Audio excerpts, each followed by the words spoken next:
সেই যেদিন তোমার মাঝ রাস্তায় হাত ছেড়ে দেবে সেদিন তুমি সোজা ওপর থেকে নিচে আছড়ে পড়বে,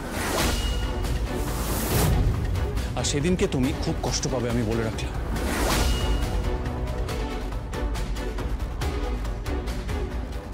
তুমি ভুল করেছো শাড়ি, আমার কথাটা শোনো। তুমি তোমার ভুলটা সংশোধন করে নাও। আমি তোমাকে বলছি শোনো, শোলক তোমাকে অনেক ভালোবাসে, ও তোমার জন্য মরতেও পারে। আর এই মহিলা আমার দিদি, তার সত্ত্বেও আমি তোমাকে বলছি এ তোমাকে মারতেও পারে।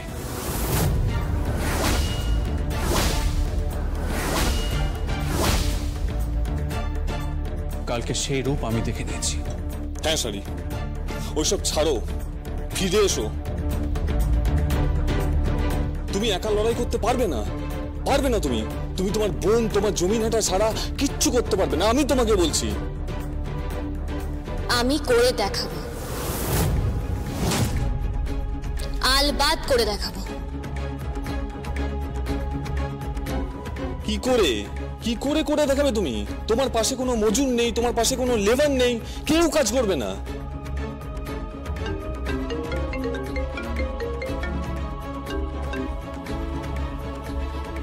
কে বলছেন? মনসা মামা বলছি রে, মনসা মামা। যে ভুলটা করেছিলাম তা সংশোধন করতে চাইছি। আমার ছেলের সঙ্গে তোর বিয়ে হচ্ছিল, সেই বিয়ের আসর থেকে আমি আমার ছেলেকে তুলে নিয়ে এসেছিলাম, তুই লগ্নভ্রষ্টা হলি। বিয়ে বন্ধ করো।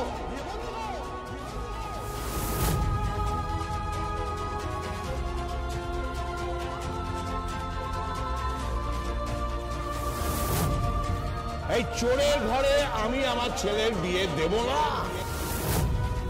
তুই আমাকে ক্ষমা কর মা, তুই আমাকে ক্ষমা কর। অনুশোচনায় আমার মনটা জ্বলে পুড়ে খাক হয়ে যাচ্ছে। হ্যাঁ রে, বারবার তোর মুখটা ভেসে উঠছে। সেই সহজ সরল সুন্দর নিষ্পাপ মেয়েটা, তোর শাড়ি খুলে নিয়ে আমি যে অন্যায় করেছিলাম। মারে, এক সময় মনে হচ্ছে তোর পায়ে গিয়ে মাথা ঘুরবো আমি। এই বুড়োটাকে তুই ক্ষমা কর মা, তুই ক্ষমা কর। জাগি শোন, ওই একটা কথা বলছি, ওই তুই মজুর নিয়ে একদম ভাবিস না, জানিস? হ্যাঁ, ওই আঁচল বেবির সঙ্গে আমার কথাবার্তা সবকিছু হয়ে গেছে। মজুর যা লাগে আমি সব দেবো। আরে না না, শুধু জমিন হাটা কেন, আরে এই তো পাশেই আমাদের ঠাকুর হাটা আছে, ওখান থেকে, না হলে ওই যে দূরে কুসুমপুর আছে না, কুসুমপুর থেকে মজুর নিয়ে আসবো। না না, তুই এই নিয়ে একদম চিন্তা করবি না, একদম চিন্তা করবি না। যত মজুর লাগে সব আমি দেবো। আরে বাবা, শয়ে শয়ে মজুর আমি তোর সামনে দাঁড় করিয়ে দেবো। তা না হলে ওই শাড়ির হাটে এতদিন দাঁড়িয়ে দাঁড়িয়ে কি করলাম যদি মজুর দিতে না পারি। আমার নাড়ুর কথা বলিস রে, আমার নাড়ু তোকে বড্ড ভালোবাসে, বিশ্বাস কর, তোকে বড্ড ভালোবাসে। কেবল বলে আমি শাড়ির কাছে যাব, আমি শাড়ির কাছে যাব। আমি বলি যাবি যাবি, হতভাগা যাবি, কিন্তু যে অন্যায়টা করেছি কি মুখ নিয়ে তার সামনে গিয়ে দাঁড়াবো? তাই বলি আমাকে ক্ষমা করে দে মা, তুই আমাকে ক্ষমা করে দে। শোন, আর একটা কথা বলি, ওই বলছি যে মজুর নিয়ে একদম চিন্তা করবি না। হ্যাঁ, তুই মজুর নিয়ে একদম কিচ্ছু ভাবিস না, সব ব্যবস্থা হয়ে যাবে। তুই না, ওই তোর বোন অবশ্য তোকে এই ব্যবসাটা এগিয়ে দিতে চাইছে না, কিন্তু আমি চাইছি। আমি চাইছি তুই এই ব্যবসাটা কর। আরে বাবা, আমার ঘরের হবু বউ, তুই বিশ্বাস কর, আমি তোকে এবার কথা দিচ্ছি, আমি নিজে দাঁড়িয়ে থেকে আমার ছেলের সঙ্গে তোর বিয়েটা দেব। তুই আবার কাজ করবি, হ্যাঁ? তুই আমার ঘরের হবু বৌমা, সফল ব্যবসায়ী হবে। তুই এগিয়ে চল মা, তুই মা আমাকে একটু ক্ষমা করে দে মা, আমাকে। তবে একটাই অনুরোধ, আমাকে আর তুই মুনসা মামা বলিস না, মুনসা মামা বলিস না, বলবি কি বাবা।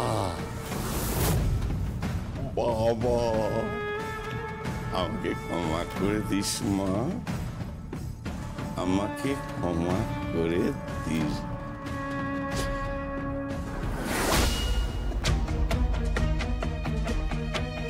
কে? মনসা মামা।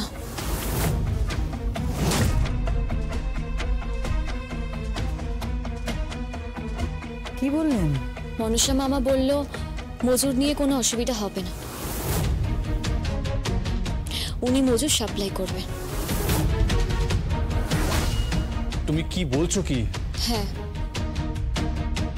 তুমি কি তোমার দিদির সাথে কম্পিটিশন করছো? আগে তুমি কি তোমার বোনের সাথে প্রতিযোগিতা করছো? না না, আমি কোনো প্রতিযোগিতা করছি না, ও করছে। ও তো নতুন কোম্পানি তৈরি করেছে, আমি নই। মনসা মামা কি বললো? মনসা মামা বললেন মজুর নিয়ে কোনো অসুবিধা হবে না, কোনো অভাব হবে না, উনি মজুর জোগাড় করে দেবেন। জমিনহাটার না হোক ঠাকুরহাটার, আর ঠাকুরহাটা না হোক কুসুমপুর থেকে উনি মজুর জোগাড় করে পাঠাবেন। আমাকে শুধু নকশা তুলতে বললেন, আর নকশাও আমি তুলবো, শাড়ির কোম্পানিও আমি তৈরি করব। ওই যে সাহেব মেম সাহেবরা এসেছিলেন না, ওদের ওখানে আমি শাড়ি পাঠাবো, ওখানে ঘুরতেও যাব। কিন্তু তুই আমাকে ভুল বুঝছিস, আমি পাল্টাইনি। তুই আমাকে ভুল বুঝছিস, তুই ভুল বুঝে আমার সাথে প্রতিযোগিতা করছিস। তুই চাস না আমি ব্যবসা করি, তুই চাস না আমি সফল, আর তুই চাস না আমি নিজের পায়ে দাঁড়াই। কিন্তু কেন, কেন বোন, কেন? আমি কি করেছি? আমার হাতে নকশাই তো বাজারে বিক্রি হয়। সবাই বলে আমার হাতে জাদু আছে। হ্যাঁ, তাহলে সকলের সমস্যাটা কোথায়? আমি তো বুঝতে পারছি না সকলের সমস্যাটা কি।